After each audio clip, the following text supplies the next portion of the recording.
and you would very likely be dead within a day, maybe within hours. So why is that? You open your eyes before sunrise. The air inside your shelter is so cold it bites. You can feel the breath freezing in your nose. You can hear the wind dragging across an endless plain of frozen grass. And somewhere out there in the half-light, something very large is moving. This is your home. This is the Ice Age. Most people today think they would have managed just fine back then. A little cold, a little hunting, a campfire under the stars. But the honest truth is harder.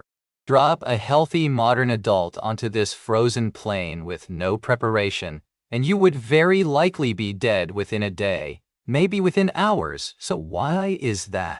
Why would you, with all your modern strength, fail in a world your ancestors lived in for tens of thousands of years? Let's walk out onto the ice and find out.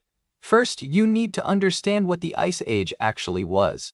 Around 20,000 years ago, the planet hit what scientists call the last glacial maximum, the coldest peak of the last great freeze. Enormous sheets of ice, some over a kilometer thick, buried most of northern Europe and North America. So much of the world's water was locked up as ice that the sea level dropped by about 120 meters, exposing land bridges where oceans are today.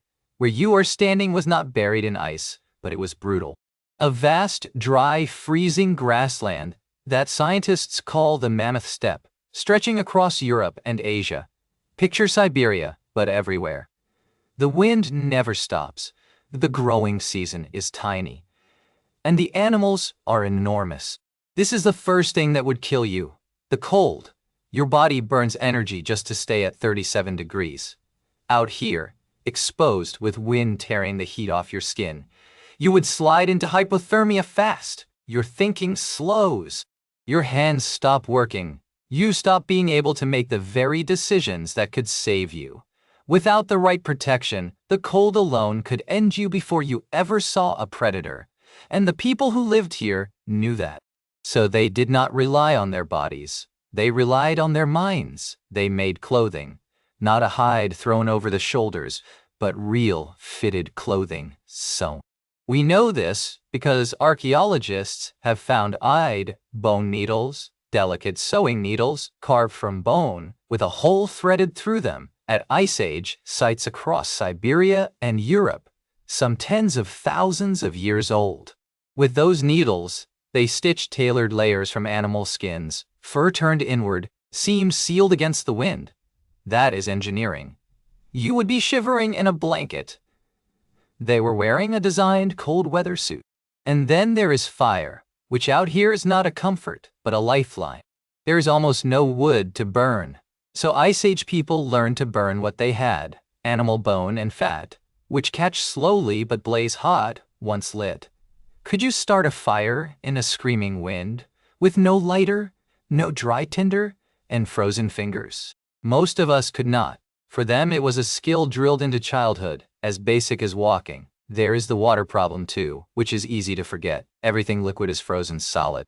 Eating snow to quench your thirst actually cools your core and costs you precious heat, so you must melt it first, which means you must already have fire. Every single need out here loops back into every other one. But clothing and fire are only the start. Now you have to eat, and here the Ice Age becomes truly punishing. In this cold, your body needs a huge number of calories simply to keep going, far more than you eat today. And there is almost nothing growing. No farms, no orchards, no shops. Out here, food walks around on four legs, and most of it is bigger than a car. Woolly mammoths, woolly rhinos, giant bison, and wild horses. Cave lions and cave bears that would happily hunt you instead. And do not forget that on this plain you are not only the hunter. You are also meat. A cave lion was larger than the lions alive today, and it shared this landscape with you. A hyena pack could follow your scent for kilometers. When night fell and your fire burned low, you were a soft, slow, clawless animal lying in the dark, surrounded by predators that could see better than you. One careless night could be your last.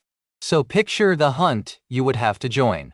Not a quiet stalk with a clean shot, A coordinated, terrifying ambush, a whole band of people working together to drive a multi-ton animal toward a cliff, a bog, or a line of spears. People did die doing this. Their skeletons show healed fractures, broken bones, the marks of a life spent in violent contact with giant prey. You, alone, with no training and no group, would not even get close. You would starve, or you would be trampled. The lesson is already clear. No single human survived the Ice Age. A connected, cooperating group did. And that group did something that should genuinely amaze you. They built homes out of the giants they hunted. At a site called Prehistory, in what is now Ukraine, archaeologists uncovered the remains of huts made from mammoth bones, hundreds of them per dwelling, arranged into dome-shaped frames around 15,000 years ago. Skulls and pelvises and tusks stacked and interlocked into walls, almost certainly covered with hides on top. Think about what that takes. You have to plan, gather, and engineer a structure from the heaviest building material imaginable, in a place with almost no wood. These were not desperate animals clinging to life. These were builders. So now you have warmth, shelter, and food. Surely, the rest is just endurance? Here is the counterintuitive part, the thing that flips the whole story. The people of the Ice Age did not merely survive. In the middle of the harshest world humans had ever faced, they made art. Deep inside a cave in southern France called Chauvet, on walls that have been sealed and dated to around 36,000 years ago, there are paintings of lions, rhinos, and horses so skilled, so alive, that modern artists are stunned by them. At Lascaux, great halls of painted bulls.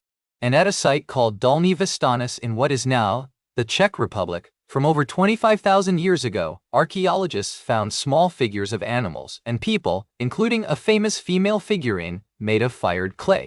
That is ceramic art, deliberately baked hard in a fire, tens of thousands of years before the invention of pottery for cooking. Sit with that for a moment. In a frozen world where every single day was a fight to find enough calories, where a bad hunt or a hard winter could erase your whole band, people still took time to grind pigment, to climb deep into black caves with a flickering lamp, and to paint. They carved, they decorated, they buried their dead with ornaments. They had music, almost certainly, since bone flutes from this era survived too. This is why your assumption was wrong. You imagined survival as raw toughness, as muscle against cold. But the Ice Age was not won by the strongest body.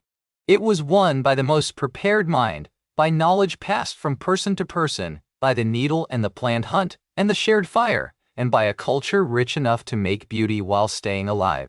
You would not last a day out here not because you are weak, but because you are alone, and because you do not carry what they carried. They did not survive as individuals. They survived as a living web of skills, stories, tools, and people, each one holding a piece of how to stay alive that no single person could hold by themselves, and you still carry the result of that. Every time you put on a coat someone designed, eat food someone else grew, live in a home someone else built, and rely on knowledge you never had to discover yourself, you are doing exactly what those Ice Age bands did. You are surviving through other people. So look out one more time across that frozen plain, with the wind dragging over the grass, and something huge moving in the half-light. You could not last a day here alone, but you were never meant to. The people who lived on this ice already knew the secret you depend on every day without noticing. That a human being, by itself, is fragile, and a human being, inside a group that shares everything it knows, can survive almost anything, even an ice age.